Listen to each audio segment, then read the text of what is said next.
All right, so I'm Todd Howard. I'm a game director and executive producer at Bethesda Game Studios. I have been there since 1994, so a while. Games that I've led, last three have been Morrowind, Oblivion, and obviously Fallout 3. I was backstage giving out more awards to Little Big Planet because they didn't have enough. So we'll go through this. Excuse me, yeah, like I said, this is the morning for me after last night.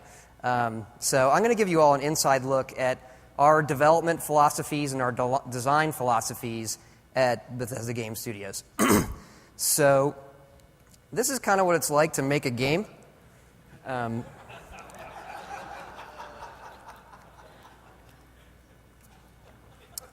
That's you. There's your boss.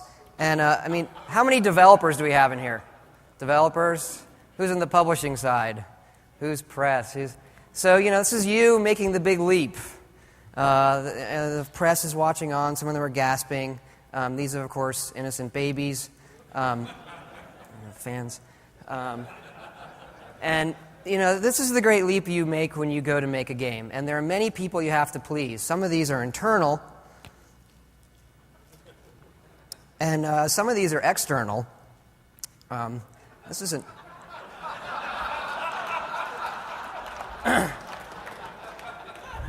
We get lots of good mail.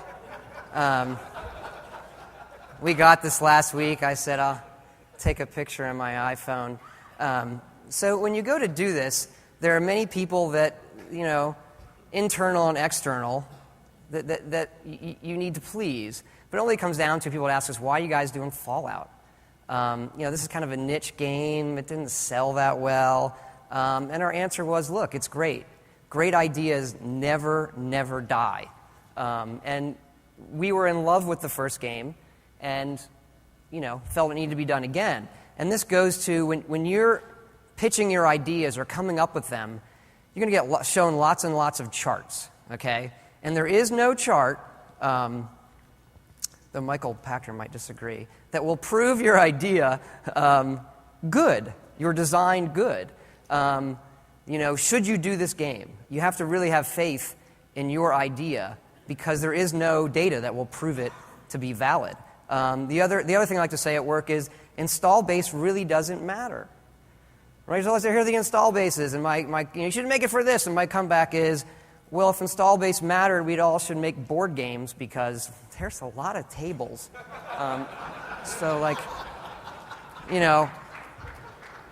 You got to go for it and do something that you really believe in. No, watch the guy on the right. It's better. He takes a while, but the ending is good. You got to be fearless when you make your games.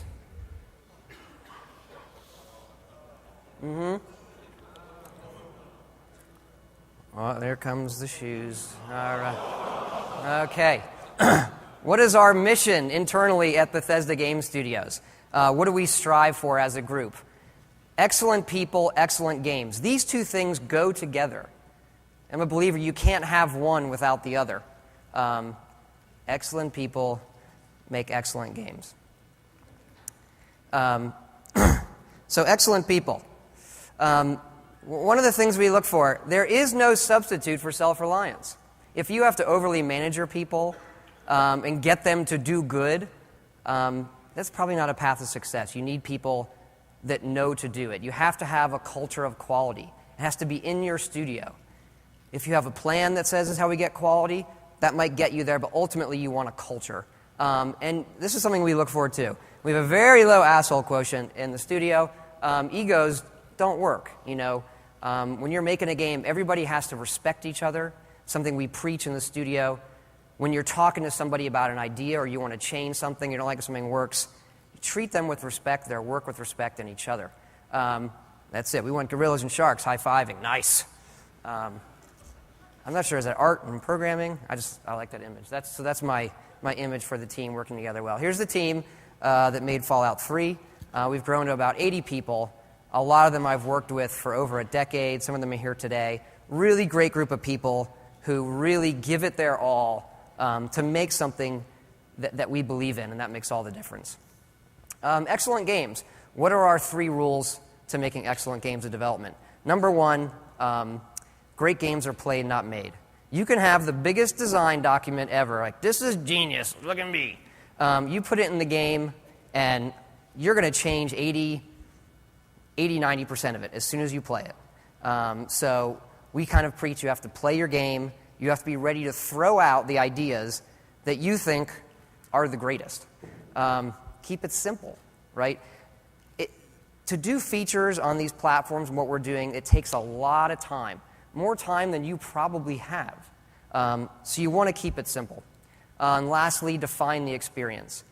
Don't define your game by a list of bullet points. These are the features the game's going to have. Define the experience that you want the player to have. Excellent people, excellent games. There's our excellent people. And the thing with that is that your plan is not as important as your culture. If somebody comes to you and says, look, I have the schedule. Here, the schedule's perfect. The game's going to be great. Here's the schedule. They're wrong. There's going to be problems. There's always problems in the schedule, and your culture is what is going to solve those problems.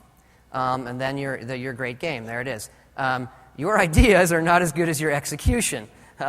So, again, this goes to the great game being played, not made. That you need to be able to execute your ideas really well.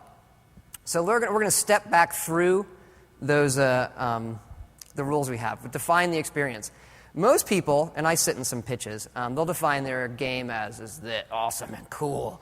That isn't like the experience.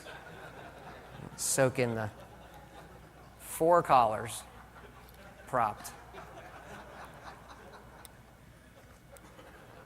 Yeah.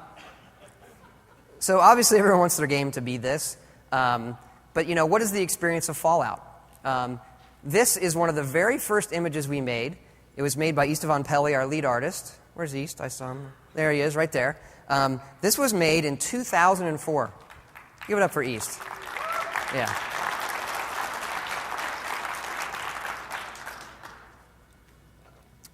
East is very even-keeled. Our artists, does East like that? So I made this to show him when East loves something. We made this when East hates things. We do our research. I want an embarrassing picture of myself to offset that. This is from 2004 as well. So we really look at the old games. What is the experience of Fallout? So obviously we go back and play the old games. But there's this aging quality to them. Here you see the vault in Fallout 1. You see the vault suits, which are very, very iconic Fallout. Another one here, you see some of the violence, which if you played it now, it doesn't register with you because it's, sprites and their arms rip off. But for the day, it was incredibly violent. And lastly, the dialogue, how it was handled. One of the very first games to have, 3D animated heads with voice, lip syncing, showing emotions, and this is in 1997. So one of the tricks we do, and you can use this on your franchises, is read old reviews. So we find old reviews. It removes the aging from what people thought of it. The violence and the animation of these games are just crazy and amazing, and the dialogue and the voice acting and all of those things. If you could actually pull up a review of our first Elder Scrolls game, Arena, just, black out a few words, and you cannot tell what Elder Scrolls game that is. You can't tell if it's Daggerfall or Morrowind or Oblivion. And it really, really helps you get down to what is the experience of that game. There's a great chapter I found in the Fallout 1 hint book it's called One Woman's Journey Through the Wasteland. And it's written just from the perspective of somebody doing it. There's no, what's the interface, and really give you a good sense of the world. And what is the experience of Fallout? For us, it was, to make it more real. Obviously, the game is in D.C., and the sense of loneliness. And the wasteland is a character. This work was done by Craig Mullins, who we love. The last image of the Capitol actually is one of the pieces in Into the Pixel. So I'll show you some of the work.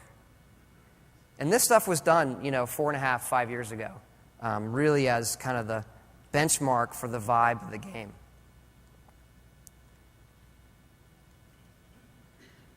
Here's some raiders, and they have a Brotherhood of Steel guy they've captured. So, And then we go through, we just do tons and tons of concept work on the key elements of Fallout. So the vault suit, I don't know how many of these we did. This is just a sampling. I mean, we did, I don't even remember, too many. But to really bear down to what is the essence of the vault suit?